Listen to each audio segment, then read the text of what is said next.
Hello and welcome to the Flipping and Wholesaling Houses show in New York. I'm Michael Pinter, where I teach you how to start flipping and wholesaling houses in New York, or if you're already doing it, how to grow your business.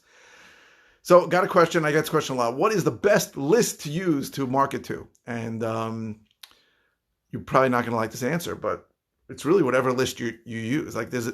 We're very limited in our areas as to what lists we can get.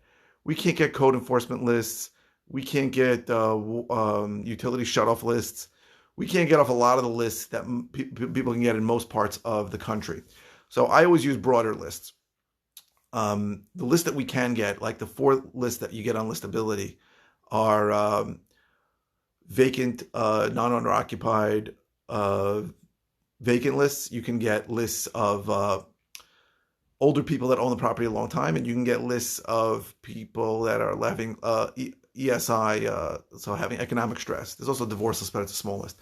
So any of those lists are fine, right? It's the crazy thing. People think you're going to get this magic list. You're going to call and everybody's going to answer. Every one of those lists are going to have tons of people first of all, you're going to skip trace those lists, and you're going to have tons of wrong numbers. That's it. Most of the numbers you're going to get from skip trace are going to be wrong, right? I mean, if you think about it, if you're getting a good skip trace company, you're going to get 3 numbers per person.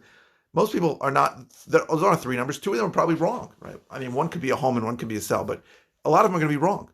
So most numbers are going to be wrong. Most people on the list are, even if you get them, they're going to not want to sell. Most people who do want to sell, so you get the right number, you find somebody who wants to sell, they're not going to sell to an investor. Most people who do want to sell to an investor may or may not sell to you. They may not sell for a price low enough. You got to work the list hard, and you got to understand that there's no magic list. It's a lot of work. You got to spend money to market to the list, whether you're mailing the list, whether you're calling the list, whether you're texting the list, whatever you're doing. And there is no magic list. It's really whatever list you use. So I recommend people to get a list of around 10,000. That list should last them 4 to 6 months, sometimes even more. And then you refresh the list and do it again. If you're mailing it, you want to mail it 6 times. If you're calling it, you want to call it multiple times. And it's really a matter of how much money you spend on it to pay somebody to market to it, or how much time you spend on it to market to it yourself. There is no magic list. I wish there was. I would love to buy it. And I spend a lot of money. I pay a data company out of Seattle to give me like a predictive list of who's going to sell. That list, and I pay a ton of money for that list. And believe me, most numbers on that list are wrong. Most people on that list aren't selling. Most people who are selling are not going to sell to an investor. Most people who are selling to an investor are not going to sell for a price deep enough. You got to work it. You got to work it over and over and over again. And this is the list I spend.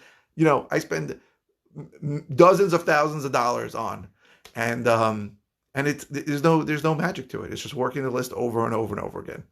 I wish I could be more helpful as to which is the perfect list, but there really isn't in New York, especially in New York, because it's much harder for us to get niche lists. So we go broad and we work the lists as much as we can. That's it. If you want information how I can help you, go to howtoflipnewyork.com.